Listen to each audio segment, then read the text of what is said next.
And I can hit that, and then I'm good. Oh, hold. Okay. So thank you guys so much for coming to this production coordination workshop.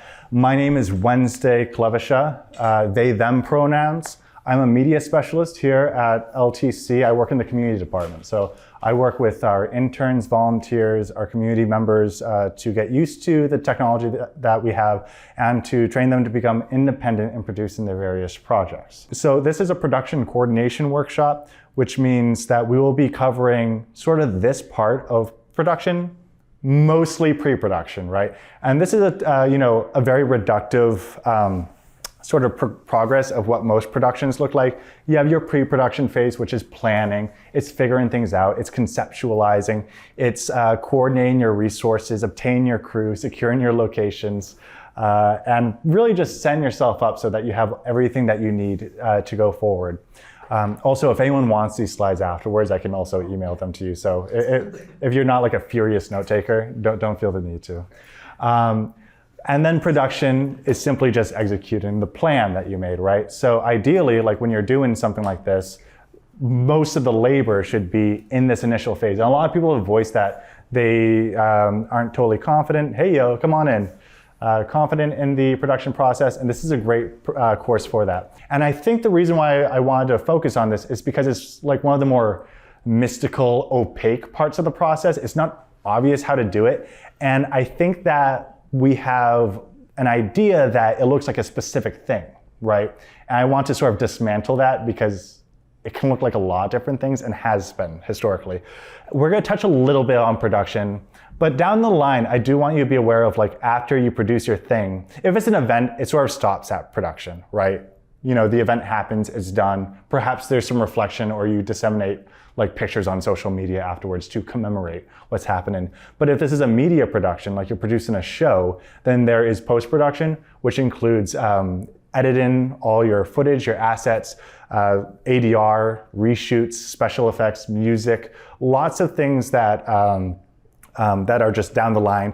And then at that point, once you have your product assembled, typically there is an advertising stage that usually happens throughout, so it's not really sequestered right there, but then there's distribution, right?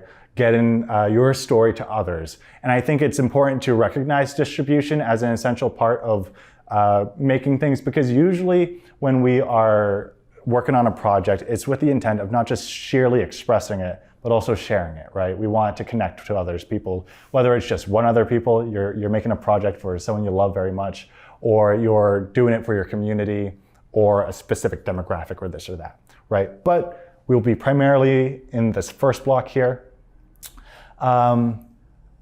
Okay, cool. And so this is the general points I want to hit. I want to compare community media with professional media.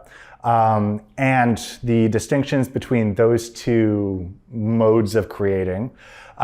This concept of interpretive labor, which is, you'll see more in sociology, but I think it's very useful in this because it's what we end up having a lot of when we're scrappy and we're doing things on the ground and we don't have a ton of resources. Logistical limits, this is not super fun because it's identifying everything that's stopping you from doing what you want to do. Scheduling, how to pivot and change the scope of your project. And then some sugar at the end, resources that you can actually access to get the things done, right? Because we're gonna go through and trudge through all these things that make it hard, right? And then I want folks to be equipped with things that can make it a little bit easier, right? Okay, cool. So, yeah, I think I hit this. Equip folks with language and concepts to wrap their heads around production, provide actionable next steps for their own productions. And another part of this that I'm really excited for this workshop, because we've never done production coordination workshops here before. And so I really want to send home this idea that it's worthwhile to try productions, because all productions and organizations are collaborative forms of problem solving. I think it's really essential for people to develop those skills because it's never really taught. It's like taxes, right? It's an essential thing that nobody's ever taught. And I want to provide info that is useful for other types of organizing, such as events, coordination, and production of other forms of media. So even though my media is primarily digital media, this can apply to variety shows, event-specific things, right? Or another thing, right? Fill in blank, I don't know. This is just the different things that you can, explore in your media production or your event organizing. And then these are the different mediums that you can use to explore them. And each medium tends to have a very different production workflow, I would say. I've done a decent amount of the ones listed on the right as a dabbler of things, right? Like I've tried to do variety shows. I've organized full theatrical productions, radio dramas. I organized the monthly queer mixers that happen in Lowell, and done some print stuff, not a lot because print's really expensive, so I tend to lean away from it for really scrappy things. And I've primarily done this with a shoestring budget, usually no more than $2,000 per production, and usually not even that, right? Usually zero is my usual working number. So, what is the difference between community media versus professional media? In a phrase, I would say community media, professional media, there's money in one of them, right? And the other one, there is not. For community media, there's no standard methodology, right? There's no obvious way to go about it. As opposed to professional media, where it is industrialized, right? There's a pipeline. There's multiple people with hyper-specific jobs, and there's the tradition of having it done it project after project after project. And usually between a production house, a network, or just a small team, they have a workflow that's been established already, right? Community media is usually found in small organizations, little networks of artists, or public access is another example of that, while professional media has, established institutions and organizations. They have unions that represent camera people like IATSE. There's SAG for actors. There's Hollywood, right? And all those different depots that are just warehouses for different sets and whatnot. In community media, there's access to tech, right? Like we can provide you tech, but it's kind of under constrained circumstances. You don't own it necessarily, so you have to schedule it out. You have to follow the policies of the house, whether you're renting it from a rental organization or you're borrowing it from your local community media center. And usually it's very different between centers themselves, right? Every public access station is highly individualized. With community media, you need to find everything, especially collaborators. While in professional media, there's a saturation of talent. You go to LA and you go to New York, you can throw a rock and you're gonna hit an actor, right? Because they're all there because they know that they need to be there, right? They need to be within driving distance of the studio or this or that. And the industry has created the pools, right? That sort of draw people in. Community media is small and versatile. Usually you're doing lots of different things. So Billy, you were talking about wanting to try a lot of different stuff. Usually, I would say in professional media, unless you have the ability to really critically wear a lot of hats, in a very intentional way, you're usually stuck in a specialized role. Let's see, I feel myself talking a lot, so I'm gonna wrap this up. The main thing is community media has very little funds, right? And professional media has plenty and plenty of money. It's a multi-billion-dollar industry, right? So that's something to think about going into this. Now let's take a look at comparing two other entities, two other forms of free, let's say community media, right? And we can look at the dichotomy of this, right? Because now I'm presenting you public access as a single model. You can also be busking on the street, and I think this could fall well into it. And YouTube, which is the big paradigm that's changed since in public access histories over the past few decades, right? Now in YouTube, my big criticism of it is it's hustle-centric, right? It breeds a mentality of I need the views. and your value is tied in analytics. So it's like, okay, what's your engagement look like, right? I want like 100 likes. I need to see that comment section blowing up. I need feedback so I know what to do for the next segment, right? And it's now algorithmic, whereas before YouTube was originally just a way to deliver videos to each other. And then it suddenly became this grassroots thing where your individual show could pop up. Most of those old YouTubers, they're established and they stay, but very few new ones come up, right? Because of this algorithmic thing where it really tracks engagement. And with an algorithm, it will tend to be whatever engages, like whatever that criteria is, which tends to be frustration, right? Or sometimes sensory stuff, ASMR, right? Like it just is nice to listen to, right? So you listen to it over and over again. So it's not all like, fake news cycle type engagement, which I typically think of when I think of like things dividing my attention. Yeah, YouTube is universal and nebulous. There tends to be this sense of a reproduction of a reproduction. Like if you've listened to one video essay, you've listened to them all, right? Is that sort of like that tone, that is like very similar. And sometimes you see people deviate, but usually there is this sort of template. Like I think of Nerdwriter, and then all of like the folks that have sort of descended down from some of those original video essayists. But here's an exercise I would encourage you to do sometime when you're on YouTube or Twitch. Flip the view filter, right? Don't look for like everyone who, especially on Twitch, right? Because those will show you who has the most views like in one moment. Flip it, right? So that you see the least amount of views. And what you're gonna do is you're gonna scroll and you're gonna scroll and you're gonna scroll and you're gonna see hundreds of people streaming, right? Doing their thing with no one watching. And they're talking, they're sort of like, following the conventions of Twitch, and they're looking to connect. And what this says to me is that even if you don't have viewers watching, there is this inherent urge to share and connect and send signals out into space, which I think is really, really interesting because I think it's sort of it says something about our desire to be telling stories to each other. And then it becomes about the mechanics of how we tell our stories to each other. Let's see. Sift through a sea of tutorials of various tolerability. Yeah, you can learn a lot on YouTube, but usually you'll like hit 5 tutorials that don't work for you until you get the ones that do. Anyways, I just want to briefly touch on public access for this. I do want to emphasize that each one is crazy different. Like for us, we have a huge space. Most public access stations don't. We also work closely with the city where some public access stations are just about community media, so they can be a little bit weirder than we can sometimes. I'm trying to push the envelope on that as much as possible, but it varies. Sometimes they're in the corner of a school or the basement of a municipal building. The one where I lived is in an abandoned church, or they sold the church off to it. Really?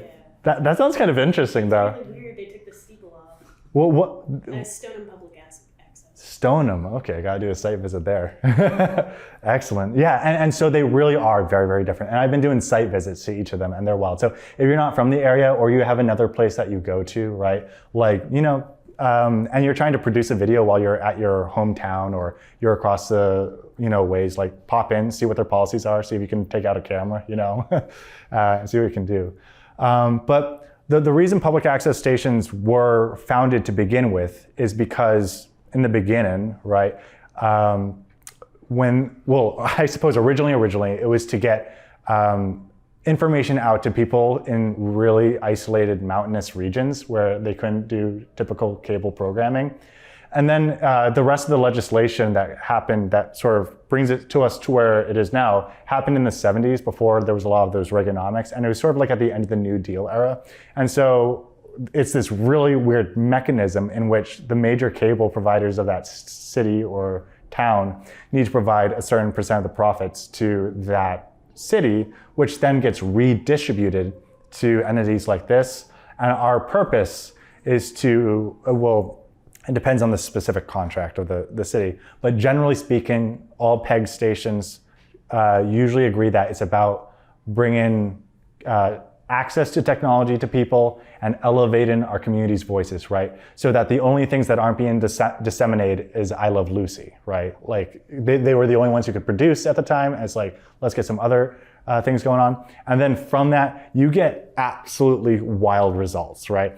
It was like YouTube before YouTube, essentially. And so if you go into the 1980s New York and then you turn on the public access station, you might see a man walking on a treadmill, painting a painting, answering phones, and everyone calling him on the phone being like, you should turn the treadmill up. You're going too slow. And it's like, yeah, okay, thank you, caller. And then picks it up again. It's like, hello, how can I help you? You gotta run faster. Okay, thank you, caller. And he's like painting and painting and painting.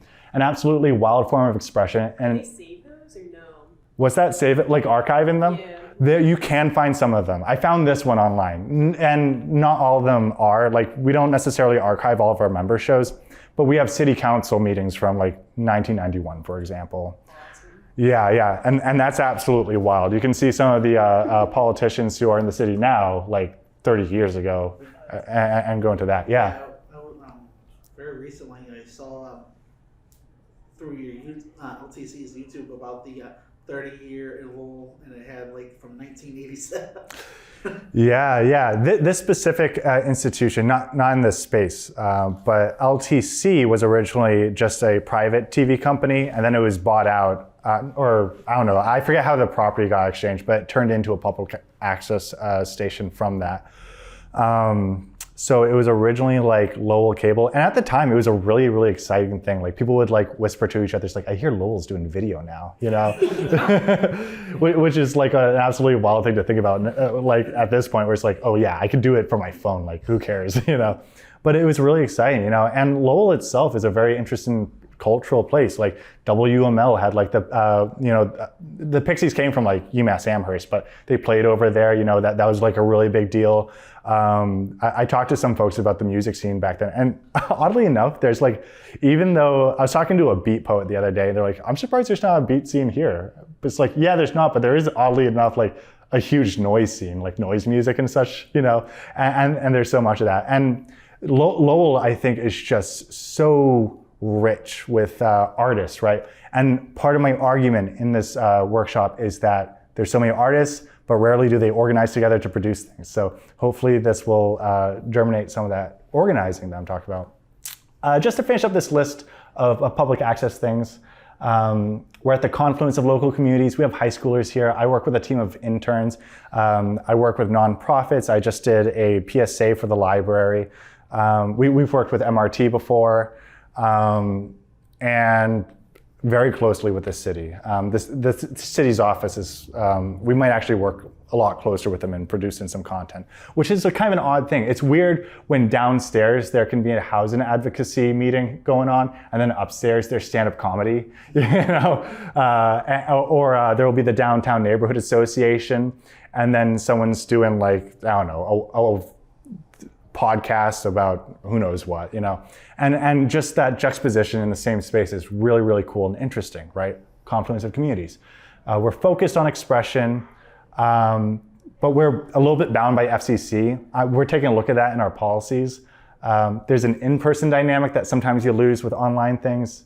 And we have workshops like this, which are in person, you know, chatting with folks. Cool.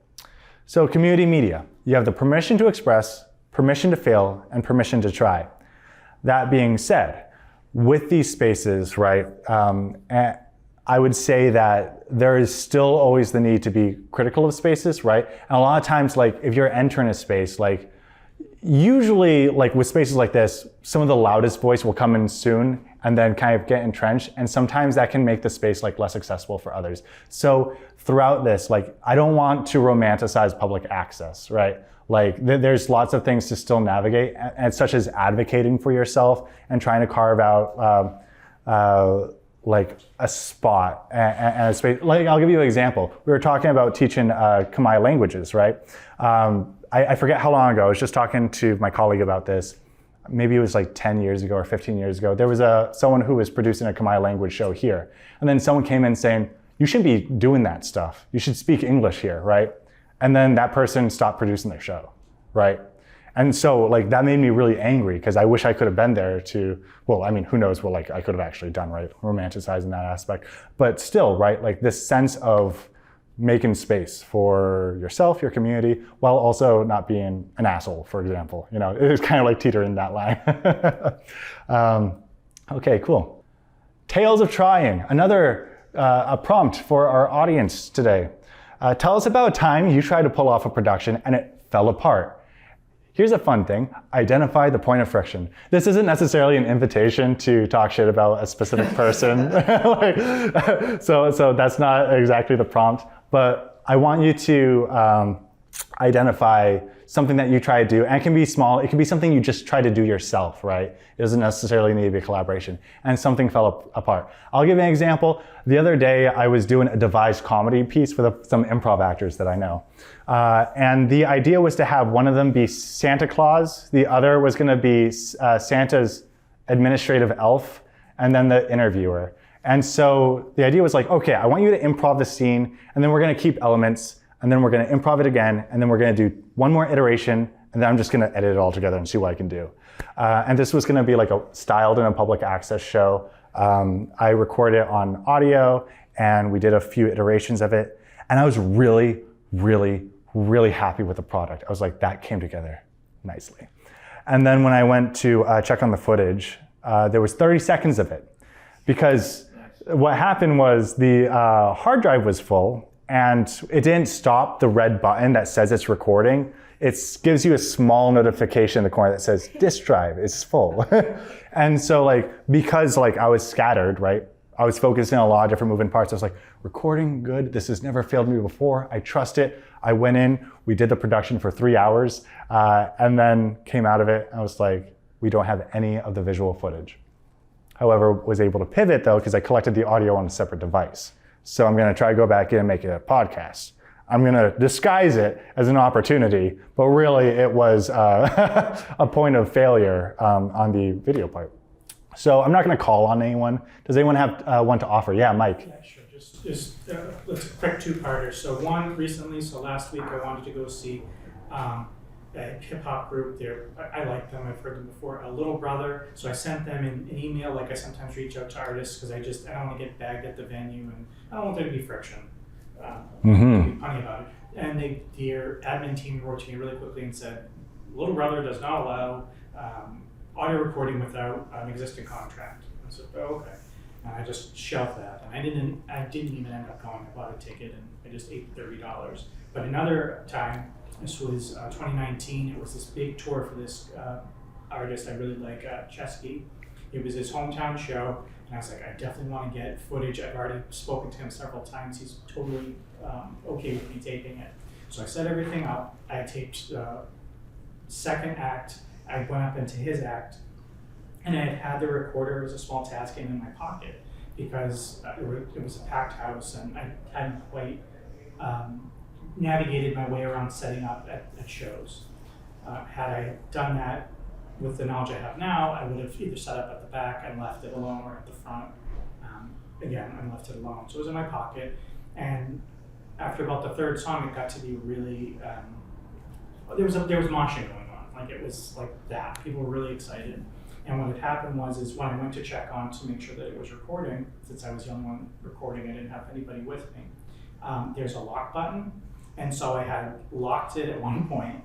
So it just stopped, and then somehow it went on and off. And so what I thought I got the whole show, I only got a small snippet, but like I got the main album track, which was great, and it actually came up better than the recording that somebody else did who worked officially with them. Yeah, so it's like I'll watch the YouTube segment and I'll just do my track underneath it.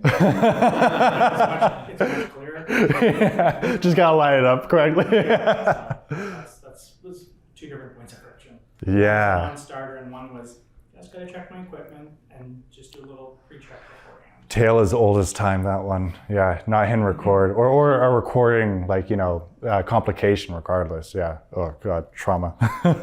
Does anyone else have a story of a production that they were trying to do, a project? Yeah.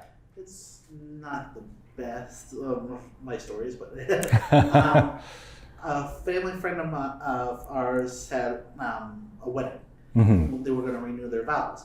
And at the time I wanted to do like a film of it, and she goes, yeah, go ahead, you can have access to the area. So I came in early, got footage of like them setting up the wedding, them doing everything like that. DJ was playing in the background, and I got to, when they're doing the nuptials, I could have moved a lot. I was like, okay, I found the perfect spot right here, but no, everybody else decided to come. So I'm like, okay, I could have moved here, but I'm like, okay, I'm being blocked, so I stayed in my safety zone. I'm like, okay, I'll just edit that part out, and then so I get to the editing part, just render, get everything done, and the next thing I know, I get like these flags from YouTube. Oh, copyright material, copyright. I'm like, what's copyright material? I found out 2 seconds of a song that the DJ was playing. Yeah. Copyrighted the whole film, and I'm like, just 2 seconds. Even when I tried to edit it out, it still put a copyright strike on, and I'm like, okay. Yeah. Were you able to get the strike off your channel? No, I just, it was just on a channel just for them. Yeah. So Okay. I said, you know what, I'll just create a new one. Yeah. We had an issue where we would do City Hall, and then we originally streamed it to YouTube directly, and then whatever, it was just classical music, right? But like flagged instantly, copyright, take it down, you know? And we have this like copyright strike that like I'm still trying to like connect to. I sort of gave up on it for the most part, because like they're absolutely impossible to. Mental health more important. What's that? Mental health more important. Yeah, exactly. I was like, this is not a very obvious process. Yeah, but copyright's absolutely wild. And when it comes to, once again, Twitch and YouTube, right? They have they make it so that the burden is on the user to try to rectify. And they also have like these things where you can have permission licenses, and then you can still get like flagged up. And then you have to like go through a process of arguing your case, you know, be like, yes, I have this license. I'm subscribed to Envato. I can use anything that they have, you know, or whatever it is. Very good. I think let's do one more. If anyone has another tale of trying. Everyone else has succeeded. Very good. Why are you guys even here? No, that sounds contentious. Yeah. Not media production, but event production. Very good. With our club, we have like this Halloween party thing that we do. And a couple years back, it's always been like a bunch of the other clubs come to our event and be like, I don't know, 50, 60 students or whatever at the thing. But then since I've taken over the club, I'm not really knowledgeable on certain aspects of party throwing. And so when it comes to the advertisement / invitation / setup of it, I wasn't that great at it. Mm-hmm. My team members were also not familiar with it. And so it was a matter of, we have a lot of things we're not good at that we have to do. Had a lot of ideas of what it should look like, and I think the biggest friction was I had this really nice idea, because I was like apparently the only one that's ever been to a previous event. Yeah. And I tried to communicate that to my team members. I'm like, all right, here's how we're gonna do it. And then day up, it did not go like that. Yeah. Yeah, absolutely. So that sounds like almost trying to reproduce a model, but you don't have the institutional memory or the specific skill sets to reproduce it accurately. I'll give you one. Our team runs Folkfest, live coverage of Folkfest, and this year, or the year that just passed, it was done with a team that's almost completely new. You know, there's a little bit of institutional. We have, Steve downstairs. He's a heavy hitter. Chris has been to one before, and it was literally just me hearing about how it's went before and not really understanding what I was hearing, and then trying my best, right? And so the first day was really, really tough. But then what I realized was the day after that, I was like, oh, you know what? I'm just gonna make this all about teaching the interns and the volunteer stuff. And like, that's what I care about right now. Because it's a situation in which we have one staff person here running a full day's worth of production. Rose, you were here for that. You saw how chaotic it is. We have like 3 staff out doing the Winterfest coverage. We have, and we only have 7 staff total, right? And then there's 2 people downstairs operating the edit bay for, oh yeah, Saron, you were also there. Yeah. So a lot of moving parts and very long days, right? Really orienting a ton of new people into a production that I'm not even familiar with, right? So this is all to say that we've all experienced it, but from our experiences, we can identify points of friction and then learn from them, right? So this is very useful in just getting a sense of, oh, okay, it's almost like you too? So this is where I think the majority of our labor is, yeah, sure thing, is placed, is this sense of interpretive labor. And what I mean by this is, I first heard this term when I was reading a text. It was referring specifically to power dynamics, and like a lot of the black writers from the Harlem Renaissance who would kind of go into these, they would write these texts that were incredibly analytical and intellectual about like their marginalization, right? And they had to constantly interpret why that was the case, right? You can see the flip side of this in like stand-up comedy with like male comics being like, why are women like this? I don't get it. They're crazy. They're from Venus or something, or whatever it is. And this sense of like, you don't need to imagine their like material reality because you don't need to, right? Like you're sort of like in a position of power, and this is how it applies to community media versus professional media. In professional media, you have money. So you hire people to perform a specific function, and if they don't perform it, you replace them with an interchangeable part, right? It doesn't really matter if they're sick or like what the reason is that there's deadlines, there's an established pipeline, and that means you can still be like a nice person within that, but you have a deadline you need to hit and a product you need to get, and you're going to make sure the machine runs as much as possible. So in this context, when we don't have money to make sure that the machine runs and that everything's in place, what is that replaced with? It's interpretive labor. It's figuring out what motivates your crew, right? You ask like a team of 10 people what to do, or to participate in your variety show, for example. Let's say 5 of them are there because they're your friends, right? 3 of them are there because they want to learn some of the skills that you got. And then 2 of them are there because they want to perform in the variety show, right? Those are different desires and motivations to be nourishing, so that when you get into week 10 of rehearsal or whatever it is, and then some of the people who are there just to be helpful are getting stretched, right? While the skills people and the performance people might be getting what they need, but some of the other folks who are motivated by something different might not, because they're not getting what they need. It requires vast communication. You got to make sure that like all the components are being communicated to. Saroran, you were talking about like invitations, right? So that requires inviting people, telling them what the event is, what they should anticipate when they come into it, and like how to make them feel oriented in the space. It's a lot of interpretive labor, and it's really, truly not obvious. Then, oh my God, scheduling. Scheduling is the bane of my existence. I hate it, I hate it, I hate it. And when you try to schedule people whose main jobs aren't to be doing what you're asking them to do, right? Or even then, what you're asking them to do is like take time away from the little time that they have out, right? We were talking about before, like how do you get people to help, or even yourselves, right? You only have so much spare time, right?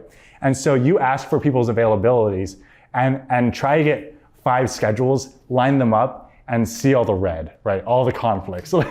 Try to find that green overlap that's on 3 p.m. on a Sunday when you want to be napping right now. And you'll see that scheduling is also takes quite a bit of coordination. And then there's the multiple roles you gotta do. You're interacting with different personalities and styles. And essentially all this is navigating the unknown. It's trying to interpret ambiguity. And usually it's this type of labor that burns people out. I would say, I'm not gonna give you a percentage, but I would say from what I've seen in my collaborations with people, it's ambiguity. It's when you're on a team of people, you're planning something, no one's talking, right? Because they don't know how to add energy into the system. It's when you don't have clearly defined roles and suddenly you're doing everything when someone else, like other people aren't. It's that sense of like, of why am I doing this, right? When you get to a certain level in the production. And so in pre-production, delineating some of this stuff and disambiguifying it, I hope I said that word right, it's part of the work that we do in order to prevent some of this organizational malfunction that you can see even in professional industries. I would, I don't think that there's any industry that's exceptional when it comes to it, but somehow those places will work because they're funded, and then the community media projects will fall apart because what's holding it together, right? Usually it's the relationships between the people involved, I would say. Okay, cool. So I guess I'll keep talking at this point. Logistical limits and points of friction. Questions that you should be asking yourself to assess the amount of energy, the emotional energy, the logistical energy that you have to perform this. It's stuff like, how much time do you have? How much time are you asking of others, right? Like, is this a person who has to, take care of a family, like on top of working a side gig? Is this someone who works like as an editor full time, but you're asking them to work as editing, like, at a reduced rate or for free? And what are your responsibilities, right? Are you telling everyone this is going to be the hottest thing in Lowell and creating an expectation like, oh, this is going to yield great results, or we're going to make money off of this, right? So people are expecting. So you have then at that point have a responsibility to have what in a business context would be return on investment, right?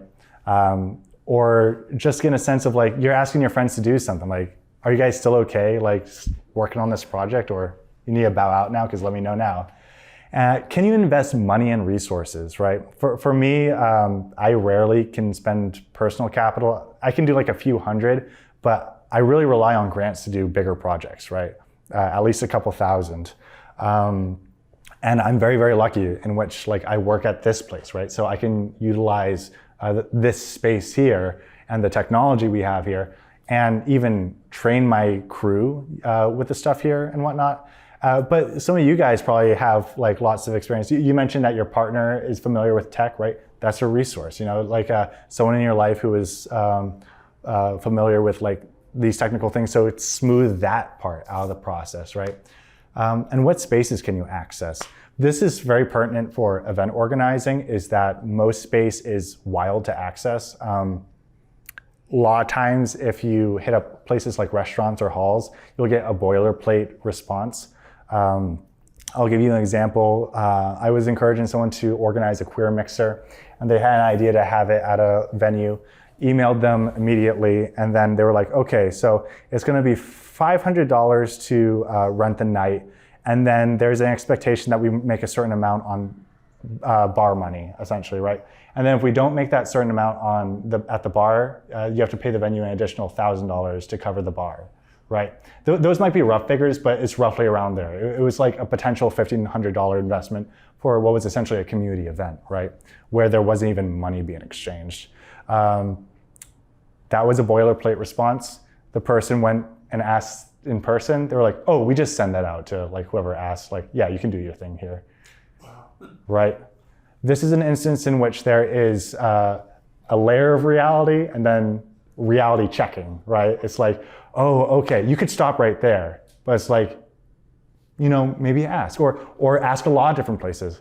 I've sent out emails to Gallery Z, Coffee and Cotton, Luna Theater. Where are the points of friction? Oh, and this is the other thing. What are your boundaries, right? You should learn that like as soon as possible because they're gonna get pushed like almost immediately. You're going to like be like, oh, and usually it's not even other people who are pushing your boundaries the most, it's you doing it, right? It's like, okay, yeah, I'll work Sunday too. I'll work the extra nights, I'll wake up early, or it's like, yeah, I'll stay late. Or I'll take on those tasks that this person isn't picking up, even though we delegated it to them, and then assuming to a point where it's just like, I'm holding too many spoons. There's a lot of points of friction, and it can be pretty disheartening to see them laid out. However, I would rather hear an uncomfortable truth than just hear some like masterclass video that tells me I can do anything with no actionable items or ways to navigate the terrain. So that's part of the function. Now I noticed we talked about dimming the lights. It is getting dark. Would folks be okay with the lighting that we have right now, or would folks prefer a little bit more light in the room? Yeah, let's do it. Yeah, let's do it. Thank you. Absolutely. I want to see your beautiful place. I can't oblige. Just did like a film festival movie with my friends. Yeah. And I didn't find out anything about it until about a week ahead of time. I'd only known about it for about 3 weeks. Yeah. And so I finally messaged the person I thought was organizing it because there was no real clear direction. And I was like, I'm really stressed out. I don't know what's going on. She's like, it's okay, none of us do. Don't worry, I'm coming up with a plan. And it worked really well. Like everything came together and they're editing right now. Like, so I messaged a couple and I'm like, I want to do it, but like, I don't know anything about it, guys. And they're like, Yeah. don't worry. And luckily I didn't have to worry and it was great, but it was really scary at the beginning. Like, we're doing a whole movie, guys, and we don't know anything about it. Like, Yeah, absolutely. I hear that the greatest directors are those who can withstand uncertainty for the greatest amount of time. And I think that there's a good amount of truth for that, right? Because we're talking about all these moving pieces and not being certain, like, will this click, right? Like, is someone gonna back out? I have 7 actors who I'm only paying $100 for 4 weeks of rehearsals. Is someone gonna back out? You know, and then they do, and you're like, you know, okay, I had a plan for this, you know, and whatnot. But yeah, it's, that's interesting. So that was working on a movie? Yeah, So it's for Scope, which is a Russian film festival in May. And they took, the idea was there's this Soviet like cartoon that everyone loves from the 70s, and it's like medieval princess type of thing. Yeah. But they made it 1920s, like Roaring 20s themed instead. So it was really cool. I'm very excited to see the end product. That seems so eclectic and specific. So taken. It's like the Soviet like cartoon that's like very popular, and so it's like the. What's the name of the cartoon? Bremensky Muzikanti, the musicians of Bremen. Okay. It's awesome. If you find it on YouTube, you'll know it. And the English translation of the songs in the YouTube video are very, very good. What's the title of it? The musicians of Bremen. Bremen, like Bremen, Germany. Bremen. Okay, my last name's Brennan. Oh, so I was okay. like, It was really cool though. So then, it's a silent black and white film, and then we're going over it. Luckily, one of our friends is a musician, so he's helping with like translating the music from that to this, and a 25-minute long movie to a 8-minute movie. Super neat process. When everyone's like, all right, cool. And it was really surprising. Someone pointed out, like, after the first scene, they're like, wow, we're on schedule. And we started 2 hours late, too. That was the crazy thing. Yeah. It was awesome. Yeah, I think one of the most rewarding things that I've noticed in repeatedly doing productions is when I get to the point, especially when it's workshops like this, and then I check out the time, I'm like, oh, I'm right on schedule. And if I like end like at the 8 o'clock mark, you're gonna see a big smile on my face. It's gonna be sick, especially if I don't feel like I'm rushing through stuff. And just getting that sense of pacing and things like, you know, clicking in the right ways. That's really fantastic. I'm so glad to hear that. And when is it air or screen? So we're going at the beginning of May. I want to say like Cinco de Mayo is like the day we leave for the weekend. Okay, gotcha. I have no idea. Yeah, and Everyone else is in charge. They just have to tell me to be places. yeah. And where's it at then? If it's if you have to travel to it. Bumfuck, New York, I think. Okay, gotcha. I have no idea. so many Russian in Pennsylvania. I have no idea but that's where they all congregate. That's all the ones I know. They all congregate in New York. Yeah. Well, you know, much luck to you on that one. Thank you. Of course. So there's lots of points of friction, and even though it can be absolutely overwhelming, when we look at them all at once, if we can kind of hack at them one at a time, delegate, or give ourselves a big enough timeline that we can address them, you know, as they come, then usually it's doable. Okay, so here is a problematic question I'm asking to you. And I'm gonna delve into it and dismantle it a little bit. But let's just go around and get a general sense of how much time during a typical week do you have to work on stuff? I don't know. Perfect. Mainly because I don't know how to work on it. If I had steps that I could follow, to figure out like what I need to do to get to a goal, and also setting the goal appropriately Yeah. would help me figure out time, because I'm really good at puzzle piecing all of my time in badly, but I can do it. But for projects that I'm really unsure about processes, I Yeah. have no idea. I technically could do 2 hours a day, but realistically, what am I going to do in those 2 hours to make it a useful 2 hours? Right. And if I Right. get into it, like, that would be great. I'll spend 4 hours on it. But if I don't know what I'm going to do, I don't know. Absolutely. Yeah. Thank you so much for that. Do other people have similar responses? Yeah. Are we, before I answer, are we going based on, let's say, we have prior knowledge of what we're doing, or just based off of what we Let's say, considering like the fact that most of you probably sleep and perhaps have jobs and have to eat dinner, for example, generally speaking, and rough, not a precise number, right? Okay. Well, I'm going to base this off of like if I have prior knowledge of how to run it. Yeah. I usually have one full day completely to myself. Mm-hmm.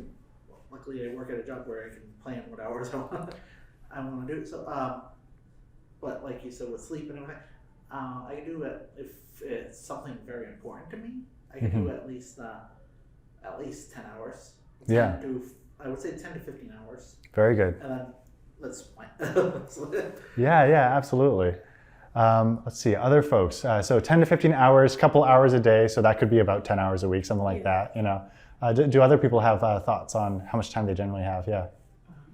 Again, I speak to your point. I think it depends on the project, but if like I needed to, I could probably swing 30. I just this is for right now to get this done. It's a part-time job, because I frequently make the mistake of what's that expression? Basically, 10 hours is 10 hours. You either do it, at the beginning with proper planning, or it's 10 hours crunch time right before it's due. So I find myself wanting to have the larger goal of being efficient, like you're speaking to. But some of it, definitely is the process. One thing I used from when I got my bachelor's in writing was mine it and refine it, which I'm still even working on, where sort of front loading. I think Wednesday you had used the word about the event production where you were, was it front loading? So you're trying to do as much work beforehand before the actual event happens. Yeah. Just trying to cobble it together. So it depends. If it's a passion thing, then I'll put more into it. To go back to one of the slides about where's the motivation for the work being done. But If if I'm the it's second I get paid for something, my motivation tanks, and I do something as possible. Yeah, so it depends. absolutely. Or I could have that, cut it in half and say, 15 if it's really just, and I'm like a minute minder, okay, 3 hours on this today, and repeat that 5 times for the weekend. I'll see them next week and say that's what I was able to do. Yeah, absolutely. I think we have time for one more. Does anyone else have thoughts on how much capacity they have for a given week? Yeah, Rose. I know that time-wise, just straight time, I have at least 30 hours, but energy-wise and also motivation-wise, kind of like what you were saying, it really depends on when the due date is. Yeah. If it's the last week, I got 40 hours, I don't care, I'll get it done. But yeah, I find my energy is a little limited. Absolutely. Maybe 5, 10 at most. And I think you bring up a really, really important distinction that I really want to impress on people, is the difference between capacity and time and capacity and energy, right? In preparation for this project, I tried to think about how can we measure our capacity, right? And so on the right side, I made a really rough formula. I was like, maybe take a week, subtract sleep and work, take at least one day off, take an hour off every day for dinners, and you might have a very rough estimate of your time. And then, mine was probably 15 to 20 hours, something like that. And then I tried to break it down. It's okay, maybe if we have a sense of time, we can think about tasks, right? Okay, a podcast is easier to produce than a show. It's 2 to 5 hours a week. You can do podcast, stand-up, graphics, draw. 10 hours editing, 20 hours cinema, 40 hours a week, you can do anything. But there is something really problematic with this model. right? I showed it to a colleague and he pointed it out, and it's something I want to share with you. Instead of revising it, I want to show you the impulse of it and then dismantle it, right? Which is this. This is trying to optimize your time, right? This is treating it like a system, like you are, and it's incredibly normative, right? It's assuming that you sleep 8 hours every night, right? It's assuming that you have a job, or that you don't suffer through chronic illness, right? Or have other things that marginalize you or sap your energy.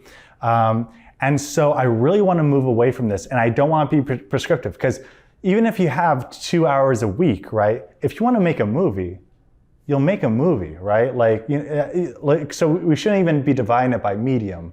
So there's a sentiment here, right? But let's look past that. And so at the bottom, you'll see in the stars, I want to talk about the spoons model. Is anyone familiar with the spoons model?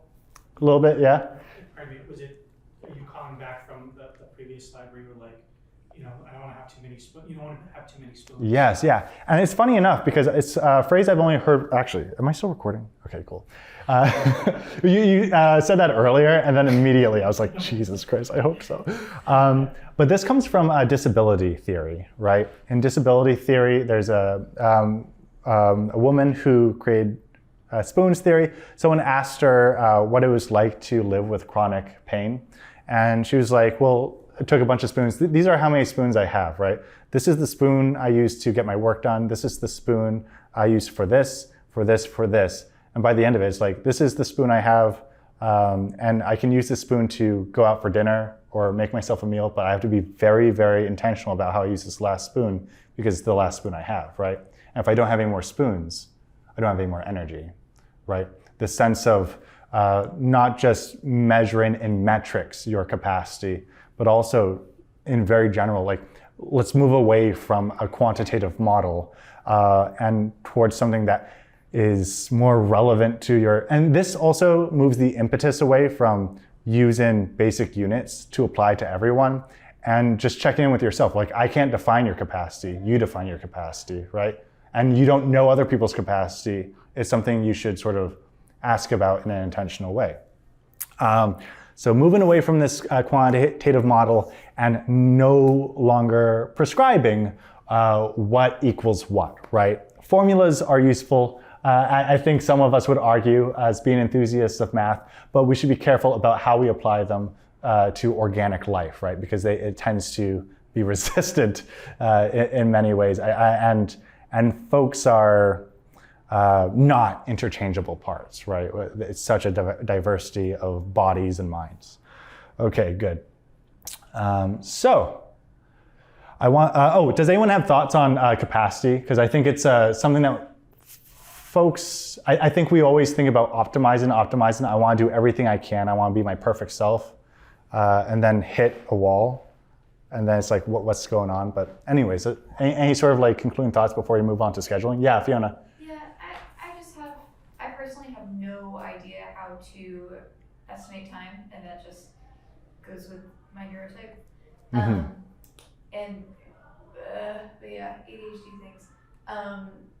So I don't know, the spoons can really vary. Like, there will be times where I'll hyperfixate on something all day and get like a ton of work done in a very short amount of time. And then there will be days where I'm trying, this happens often, all day. Like, I'll be trying to do one task and then I just can't do it. Mm-hmm. Or then I'll do it, it'll take 10 minutes. I'm like, great, I was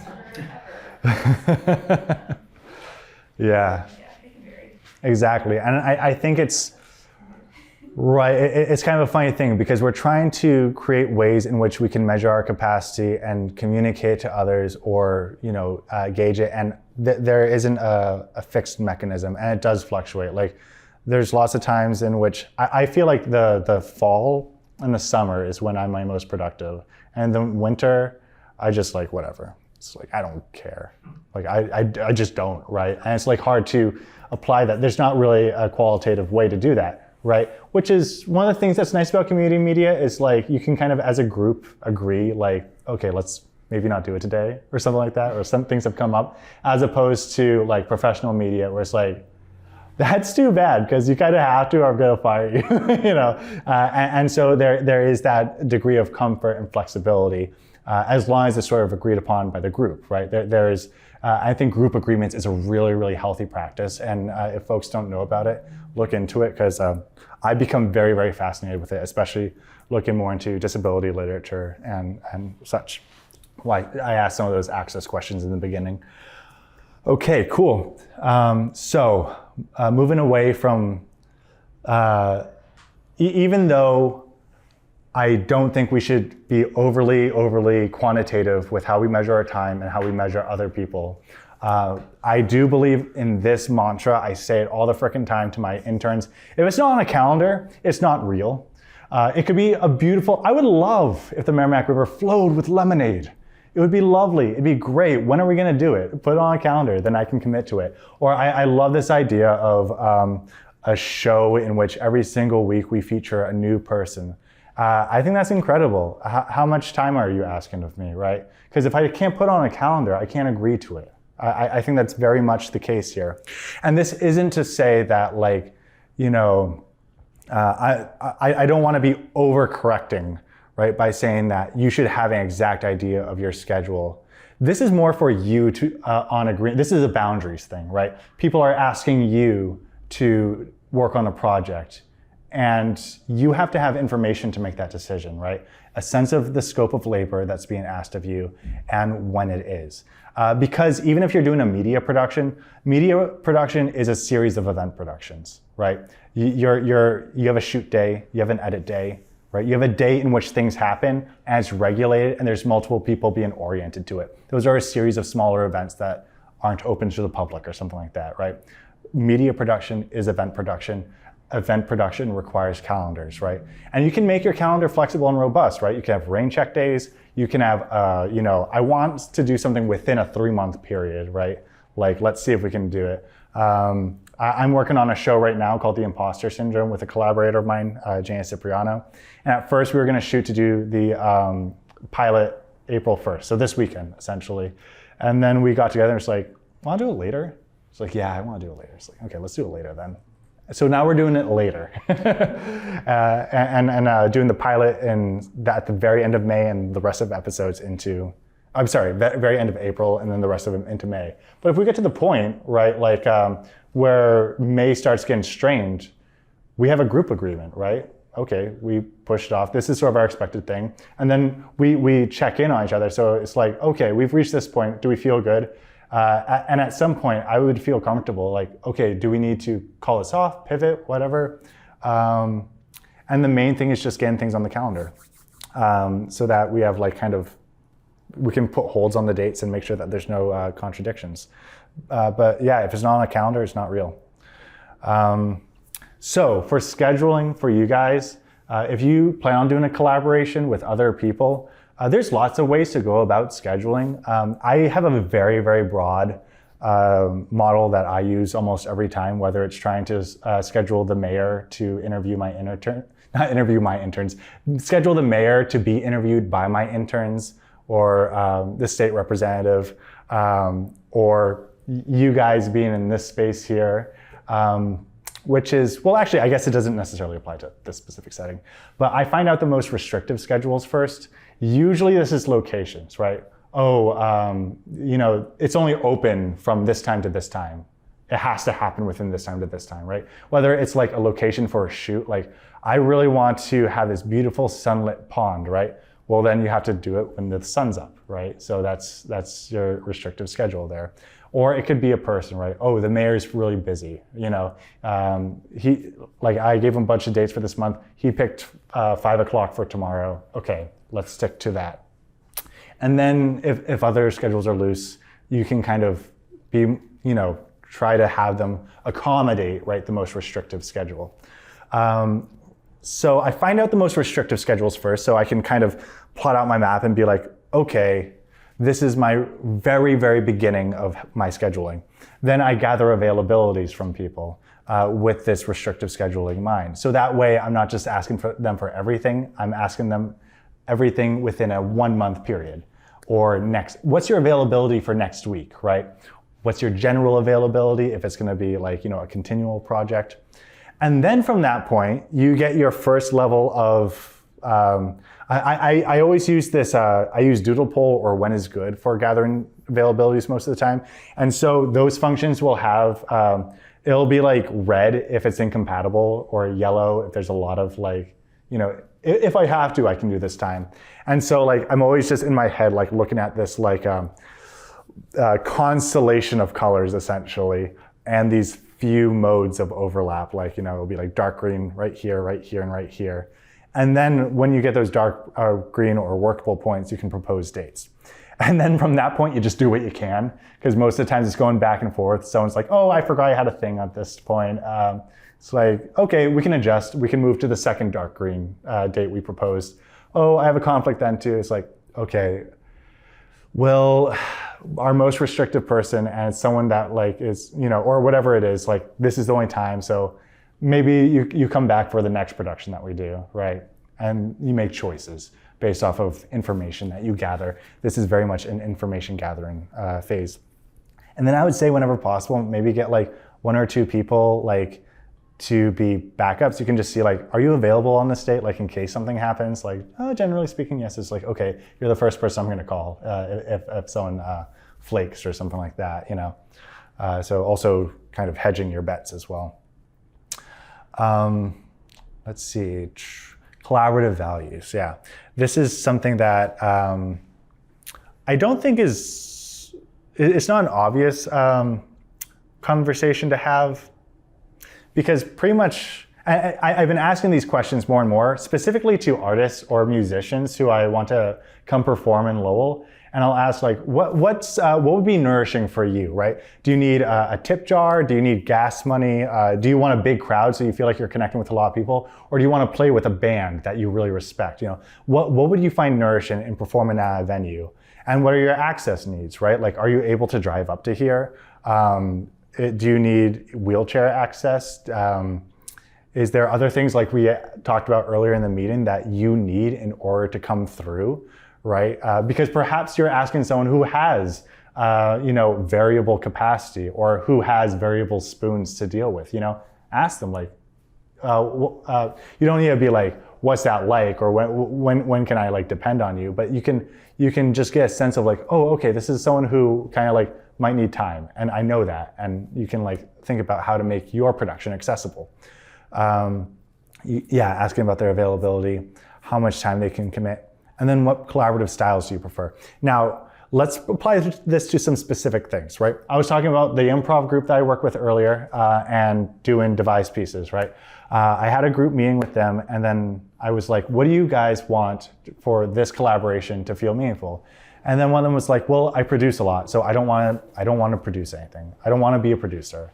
I just want to come here for the rehearsals. I want to perform, and I want that to be done. Because improvers hate planning.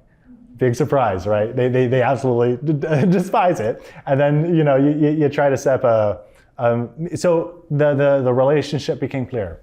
I'm the producer, I work on the scheduling, I make sure that they have access to space. Their role is to rehearse and to show up on time to the day of the performance, right? Compare this to the imposter syndrome, that show I was referring to, in which Jay and I talked about, okay, how are we dividing our responsibilities? And very similarly, I was like, okay, I'll produce, I'll work on availabilities, I'll arrange meetings, and I'll kind of do some, and we kind of divide it too on, because Jane is also a set designer, so she's painting the sets, right? I'm not doing anything when it comes to that. We outsource the puppet making, and then we do check-ins as well. Like, I have a strong idea for this meeting. Is it okay if I take up a lot of space for this meeting, right? It's like, okay, yeah, that's cool. It's like, and doing a check-in, it's like, I know I've been taking up a lot of space lately. Like, is that okay? Like, because I can step back and whatnot. And just establishing like, okay, we're in a good spot to continue this style, right? Check-ins and whatnot. Do you guys sort of have an idea of what collaborative styles that you tend to like to work with, if you've worked in collaborative settings before? Yeah, absolutely. I've done some stuff, but where I volunteer Coalition for a Better Cure. Mm-hmm. Every now and then we have like an annual meeting get together, Mm-hmm. and half of us are like on the event planning area. Well, they divide it up so it's easier for everyone. Like, there's a section for food, a section for entertainment, section for like decoration, and we all have to work together because the decoration people need to know where the event people are going to be. Event people need to know where the decoration people, so that way we don't trip over things. Food people need to know what the entertainment. Yeah. So, and then we have like all these notebooks, and sometimes the notebooks get lost, so we put it on DVD. Yeah, so that's a big production, and it sounds like just clear communication is a collaborative value in that setting, because it's kind of app and there's a lot of moving parts, right? Some people don't necessarily need that. Some people are okay with the mystery of it. The improv folks are okay with the mystery of it. Yeah, Fiona. So in answering this question, I'm kind of thinking back to what you were saying about points of friction, and points of friction that I've encountered in the past when working on projects is basically just like the loudest people in the room get their ideas heard and get their thoughts put into motion, whereas other people were I felt talked over a lot of the time. And I don't know, I think a collaborative style that I would prefer is having like one person as like the main overseer of the project, but very much encouraging ideas from the other people participating in it. Right, yeah. So like a facilitator who can make space for folks, right? Like in some group agreements, one thing I hear is step up, step back. So step up, contribute, and then realize like when you're taking up a lot of space, because a lot of people don't. But if you have a group agreement that includes accountability, you can call that out, and it's not necessarily seen as impolite or a crossing of boundaries, right? It's like, okay, let's give someone else a turn. Yeah. It's like we agreed on this as a group that we're going to do this, right? As opposed to it being a warring battle of personalities. Very good. Any others have a collaborative style that maybe a style that they just didn't like to encounter, and you'd never want to work with this type of style again? Someone who doesn't know and then knows while it's happening, but in a like taking over kind of way. I think in a similar way to Fiona, it's just like taking over the conversation. Yeah. So like moving away from like a collaborative model to like I'm telling you what to do, top down. Yeah, and it doesn't matter. I mean, if they know better, then I want to listen. But if they don't know better, then I want to talk about it. Right. Because and those are interesting too, because when someone takes up that much space and then you can see it, and then like you ask questions that highlight the cracks, and it's like, what do you do at that point, right? Because you don't want to make it uncomfortable, but you also don't really want to lose the production at the end because of these cracks. Right. Because time is limited, right? Like I allocate an hour and a half to this, right?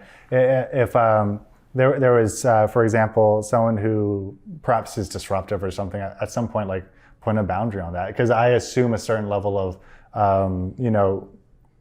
facilitation over the room, right? And being able to do that, right? Whereas opposed, maybe like you enter into a peer situation and people are like, warring for attention and whatnot, and it's not really clear how to rectify that, even address it really. So you just have to allow time to pass. And at the end of the meeting, you're left with hopefully action points, but probably also a weird feeling. So yeah, okay, very good. So those are some collaborative styles and ways that you can ask for them and agree. And this slide is about change in scope and pivoting. So finding a production that fits your rhythm. So perhaps you produced for a while, you've been experimenting. This is something I've encountered quite a bit lately as someone who's dabbled in quite a few different types of productions. And it's like, okay, maybe instead of every month of doing a variety show, I do a variety show every 3 months instead of an open mic every month, right? That's straight up something I've decided recently. Or a podcast every 2 weeks instead of a radio show every day. A documentary once a year instead of a fully produced TV series in a year. And these also have a medium shift as well. So it's not just a pacing shift, but also like, you know what, radio's cool, but it's live and it makes me anxious. So I want a podcast that I can edit after and have a degree of control over. Or like a documentary isn't cinematic, so it's way scrappier, and I can do run and gun style as opposed to cinema, in which you need a lighting person. I have consistent camera every time, right? And script And if you have a script and it's cinematic, that means you have to have people off book, right? And people don't get off book the day of, you know? Think of like every time I've ever been on a play and it's just like cramming into tech week, you know? So then there is that part of, you have a rehearsal process as opposed to documentary where someone has expert knowledge and you just ask them a question. They have mastery of the information or something to say about it, and they just answer it on the spot, right? Those are two different types of performances that you can capture with a camera. So for example, let's say, okay, I'll give you another example. Traditionally, folks have been encouraged to produce shows here weekly, right? And one of the things that I've been trying to encourage like new members to do is do a limited series. Do 4 episodes or 1 episode of something you really like, right? And just stop there. Or don't do a movie, right? Do a trailer first and feel it out. Feel the rhythm of it, of the editing, right? How long does it take to actually edit? Well, for me, when I'm doing a podcast, usually it's a couple hours of pre-production, right? Scheduling, creating the questions, sending it to them. I will set up and break down, and then in between that, actually have the interview, and I stop at an hour. So that takes 2 hours, and then it usually takes me an hour or two to do the edit, because all I do is listen. I just cut out things that I don't like, or just trim it, and then add my little intro, outro, and then I upload it to Anchor in an untimely fashion. Usually I'm so inconsistent with my podcast. It's just like, there's no like consistency with it. So there's actually not a rhythm to that production in particular. But like, generally speaking, from having done it, like, a dozen of my own and a dozen helping other people's, that's the general way I can see it fitting in my life. I've been doing enough where I actually can sort of like measure it to a certain degree and then figure out how it fits. So yeah.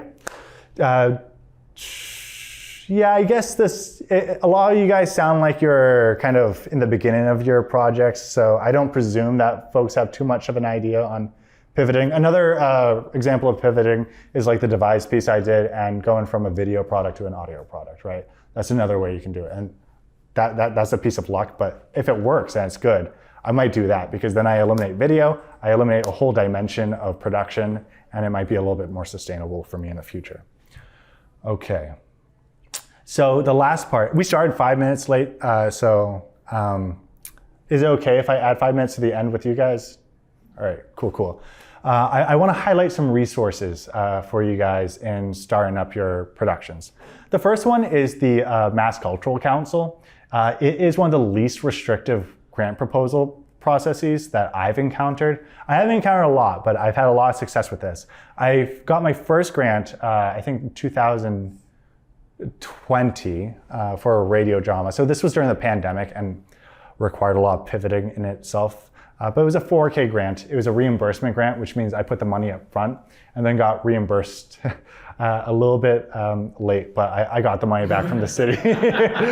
and that's part of the reality of a reimbursement grant, is that like if you need to get it right away in order to fund it, like it doesn't work like that. You have to put it front and then be sustainable enough to wait for it a little bit if that ends up being the case, right?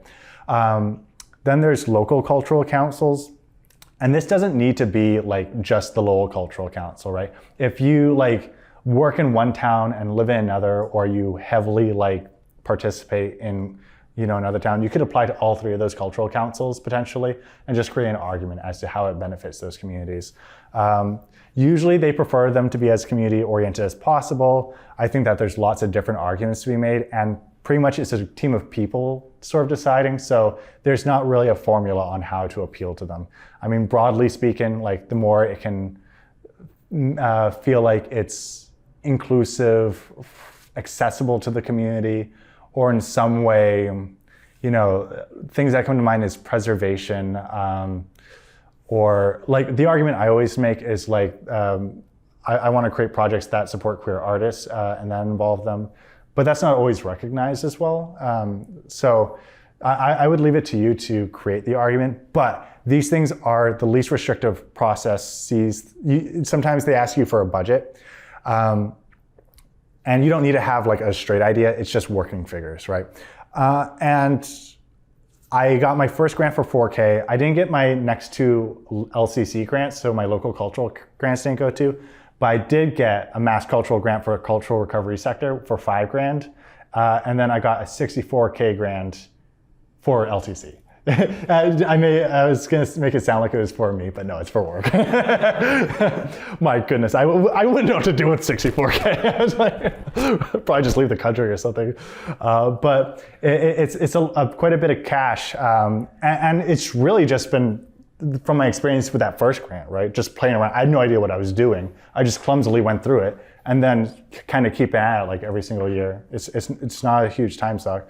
Was able to secure these other ones. Oh, and we also got a $2,500 grant for festivals. So keep an eye out for a Media Makers Conference down the line. See about that. I'm really excited for that prospect. So those are a couple places. There are micro grants as well. There are some places that are trying to get these grants together, but it's tricky because sometimes they ask for narratives that are stupid or things that you don't have access to, or a fiscal sponsor, right? Things that might not necessarily be there. But regardless of where you get your budget, perhaps it's out of pocket. I would say have a play budget, right? Like even if it's $100, because then you can allocate, let's say $50 towards your talent. I'm paying my actors $10 a piece. I'm gonna spend $20 on a Facebook ad, and then $30 is gonna go to, I don't know, food. I'm gonna get pizza at the end of it so everyone can, and what this does is you start thinking in those terms, right? And you're not relying on free models in which like you're constantly asking like volunteer time. You can make it a little bit more real. Well, I won't get into some of my bigger critiques, but I think it's really important for people to have an idea of budget. And from working with 4K, I've had a much better idea of how to work with a budget in this context, right? As a media specialist here, trying to do community work. So it's never obvious how to go about it, but it's a start there. You can also crowdsource. Before I got my 4K budget for the Cultural Council, I did a production called The Man Who's Thursday, and I did a Kickstarter for that and got $1,500 for it. Almost didn't make the goal, and when you don't make the goal, I don't think you get the money. I forget how it works totally, as opposed to GoFundMe, which is a different sort of model. And like the day of my last performance there, a benefactor threw in the last $300. I was like, no way, that's wild, and was able to kind of pay my actors through that. And it wasn't a lot, right? I asked a lot of time of them, paid them $100 a piece, but it was still really meaningful. Like they call them honorariums, and I think that those are meaningful gestures. So crowdsource. I have a Patreon now, and it's $9 a month, but it's practice, right? I freaking hate like plugs and stuff like that, but I practice. I try to work on some of my aversions when it comes to those things. There's community media stations. So if you guys become members here and participate here, you have access to these workshops, right? You have access to studio space. There's a big TV studio there, a mini TV studio there. There's staff who can help you out, and there's access to technology to play around with, right? You saw our podcast board, Soren. Pretty cool. And then there's the internet and tutorials. Like the folks from Everything Everywhere All at Once, the team of editors, there's 5 editors, they all learned everything they knew from YouTube. They didn't go to school for it. They just figured it out and would do like these like little, in order to convey some of that like, whoa, they would like add little anime streaks and stuff like that. Or literally it's just some guy with a 4K like camera walking around like, and they just splice the footage together in such a way, all from YouTube, right? And all you have to do is go through a bunch of insufferable tutorials until you find the ones that work for you. And the last thing I would point out is community events, groups, and festivals. So community events can be things even like this, right? Like workshop spaces, the variety show, for example. There are groups such as the Queer Mixers, in which I encourage folks to be making things. And festivals such as Weird Local Film Festival, which is one in Somerville, and they accept weird shorts. They're supposed to be weird, a few minutes long, right? And you get to share it and connect with others, or go to local open mics, right? And send signals into space, right? Call yourself an artist, call yourself an organizer, call yourself a creator, and that you're working on a project, because then the others will start to appear. And then you'll be able to talk, and through talk, you can be specific, and through specificity, you can create a plan. right? And so those are some next steps for going forward with your production. And look at that. I'm going to turn it. It's going to be 8:05. Yeah. See, I'm really happy with the pacing of it. So I'm going to stick around for a little bit. If folks have a idea of things that they want to bounce off, I'm happy to chat for a little bit. If you want to go home and eat food, I understand that impulse. So maybe do that and let these things percolate, and let's chat again soon. But really, I think that a lot of the folks in the city have everything that they need to make something, right? It's just figuring out that specific what, and then navigating the unknown how with other people who are trying to do similar things.